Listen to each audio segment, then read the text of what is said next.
ಈ honey trap ವಿಚಾರಕ್ಕೆ ಸಂಬಂಧಪಟ್ಟಂತೆ ಮಾತಾಡ್ತಾ MLC ಯತೀಂದ್ರ ಸಿದ್ದರಾಮಯ್ಯ ಅವರು ಅನೇಕ ವಿಚಾರಗಳನ್ನು ಪ್ರಸ್ತಾಪ ಮಾಡಿದ್ದಾರೆ. ಇದು ಕೂಡ ಈಗ ಪ್ರಶ್ನೆ ಕಾರಣ ಆಗ್ತಾ ಇದೆ. ಅವರು ಹೇಳಿದ್ದಾರೆ, ಕೆಲವರು ಹನಿ ಟ್ರ್ಯಾಪ್ ಮಾಡೋಕೆ ಅಂತಾನೆ ಸಚಿವರ ಮನೆಗೆ ಬರ್ತಾರೆ. ಸಚಿವರ ಮನೆಗೆ ಖಂಡಿತವಾಗಿ CCTV ಹಾಕಿಸಬೇಕು.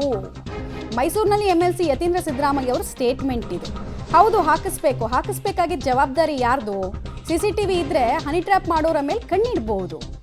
ಯಾರಿಗೂ ಗೊತ್ತಿಲ್ಲದಿರುವಂತಹ ವಿಚಾರವನ್ನು ಅವ್ರು ಹೇಳಿದ್ದಾರೆ.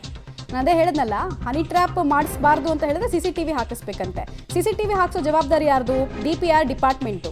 DPR ಡಿಪಾರ್ಟ್ಮೆಂಟ್ ಯಾರ ಅಂಡರಲ್ಲಿ ಬರುತ್ತೆ? ಮುಖ್ಯಮಂತ್ರಿಗಳ ಅಂಡರಲ್ಲಿ ಬರುತ್ತೆ. ಸೊ ಈ ಪ್ರಶ್ನೆ ಅವ್ರ ತಂದೆಗೆ ಕೇಳಬೇಕು. CM ಟೀಮ್ ಮನೆಗಂತೂ CCTV ಇದೆ. ಯಾಕಂದರೆ CM ಮೇಲೆ ಇರೋದ್ರೆ ನಂಗೆ ಗೊತ್ತು CCTV ಇದೆ. ಸೊ ಪೊಲೀಸ್ ಬಂದೋಬಸ್ತ್ ಕೂಡ ಇರುತ್ತೆ.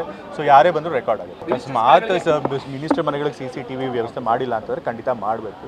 ಮಿನಿಸ್ಟರ್ ಮನೆಗಳಿಗೆ ಎಷ್ಟೊಂದು ಜನ ಬರ್ತಾರೆ, ಒಂದೊಂದು ಸರಿ ಈ ರೀತಿ ಟ್ರ್ಯಾಪ್ ಮಾಡಬೇಕು ಅಂತಲೇ ಬರ್ತಾರೆ. ಸೊ ಅದಕ್ಕೆ ಅಂಥವ್ರನ್ನೆಲ್ಲ ನಿಗಾ ಇಡೋದಕ್ಕೆ CCTV ವ್ಯವಸ್ಥೆ ಇದ್ದರೆ ಒಳ್ಳೆಯದು. ಯಾರನ್ನೂ ಟಾರ್ಗೆಟ್ ಮಾಡಿಲ್ಲ, ಅವರು ಕೂಡ ಟಾರ್ಗೆಟ್ ಆಗಿಲ್ಲ. ಅವ್ರಿಗಾದಂಥ ಎಕ್ಸ್ಪೀರಿಯನ್ಸ್ ಹೇಳಿದ್ದಾರೆ, ಯಾರು ಪ್ರಯತ್ನ ಪಟ್ಟಿದ್ದಾರೆ ಅಂತ. ಅದು ಯಾರು ಅಂತ